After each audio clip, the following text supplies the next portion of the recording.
Good morning po, kay katabungan. Wala po atang tao, wala po atang kasabi. Pasibayo po. Good morning po, kay katabungan. Maya payabak po. 1 week bayo kami mi-ordinan anting diakono.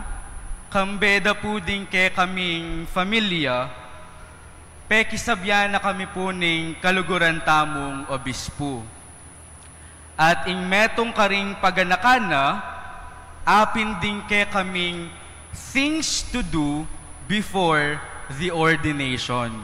O ding umeming gawan, bayu kami mi-ordinan anting diakono. And aside from the external preparations, kalupaning imalan, isulod mi, ing ritong kay kaming gamitan, o ring taong akayabe mi, at inyang peka paganakake kami ing obispo. Nga na, panikwanan yung makapagkumpisal, bayu ing ordinasyon. Kasi bayuan ke po, panikwanan yung makapagkumpisal, bayu ing ordinasyon. Bakit? Ban kanita, mitmong tula yung tanggapan, ing grasyang pagkalub ng Diyos. Tandaanan niyo, kung paanong binibigyang halaga ang panlabas, ganoon din dapat binibigyang halaga ang panloob.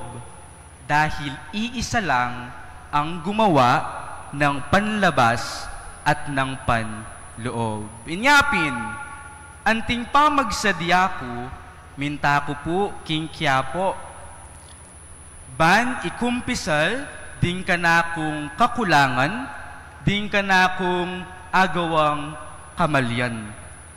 Bistaman po masungit ya itang paring pagkumpisalan ko, bistaman medyo makatakot yang kasabi itang paring pintalan ko, penamdaman, at aramdaman kupamurin, ing lugod, ampon pakalulo, ning apong Ginu.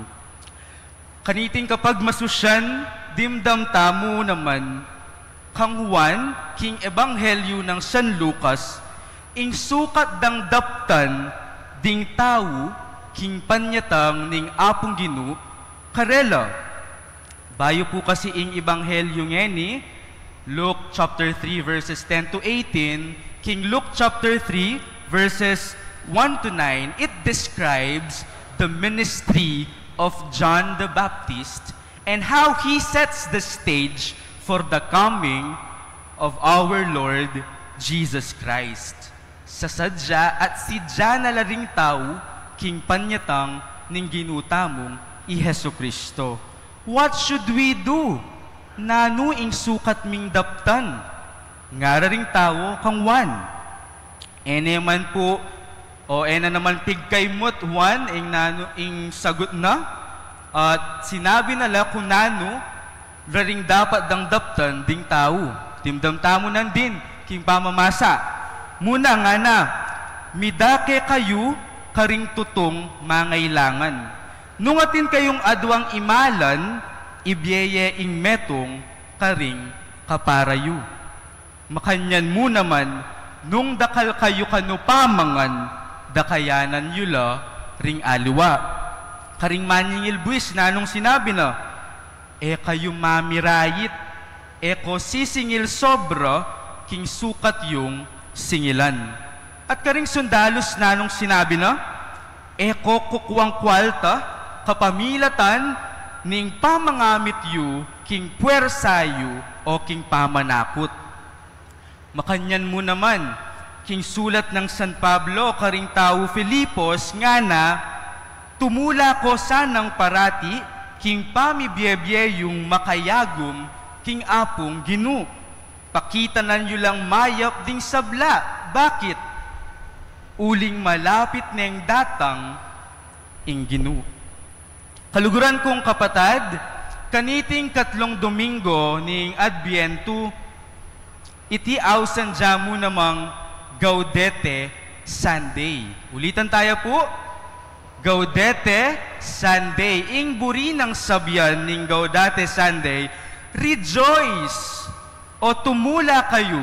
Inyapin nung apapansinan yu, ing susulod ng kasulyang among Erwin, kulay ang rosas, kulay ang pink, at ing kanakong stola, kulay mo namang pink. Because color pink is the liturgical color for rejoicing. Inyapin, tumula kayo.